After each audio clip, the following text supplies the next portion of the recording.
Odatda 1 kilo kabni teshidan 150 ko'q bölüp yeymiz, 150 ko'q 3 kiloga shakarsak bütün uydagilar tuyib kirib ketadi do'stlar. Ajoyib yeyishib qo'ygan jangal kab qilish sonini yutib qo'ymay, yurganlarni aymay berib film diqqat qilinglar. Qo'y go'shtini mushta holatda parchalab tayyor qilib olgandan keyin shaplaqdek cho'nliq to'g'rab tayyor qilib olamiz. Qo'y go'sht tanlaganda amal va qo'y go'shtining oq saltirab tanlanglar, so'ng azam yeyishlik chiqadi. Bir dasqa selib olgandan keyin piyozni mushta ushaq holat to'g'rab to'pik selib olamiz. Ustiga 2 tal tuxum chaqib olgandan keyin kab darisidan 2 xalta solamiz. Kabni eng o'xshatgan mushtara boshqa hech qanday tayyorlasanmaysizlar. 1 kilo go'shtga 1 xalta, 2 kilo go'shtga 2 xalta soni bo'ldi.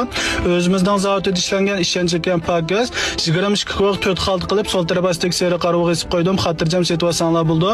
Yarimchin atrofini so'qizib yotgandan keyin tekischa aralashtirib, ustiga amalbas seri qunaqini beramiz do'stlar. Yarim qo'sh atrofida seri qunaqini bersak bo'ldi. Faqat bo'lmaganda oq qunaqini bo'lsin bo'ldi. Bizning seri qunaqini tugab qolg'ishqa oq qunaqini berdim. Tekischa bir aralashtirib yarim soat atrofida tamlantirib qo'yib qo'yamiz. Tamlantirib tayyor qilib olgan qo'y go'shtimizni kavshanning pansi tekischa holatda tizib tayyor qilib olamiz. Ko'rib mushakkabsizlar do'stlar, ajrim uchun haqsiz yurganlarni berib, fikrlaringizga jex gullaringlarni yo'llab qo'yib ko'ringlar. Kavshanning pansi tekischa holatda tizib olgandan keyin kavshanning osti tut gradusini 250 qilib 40 minut atrofida qo'yamiz.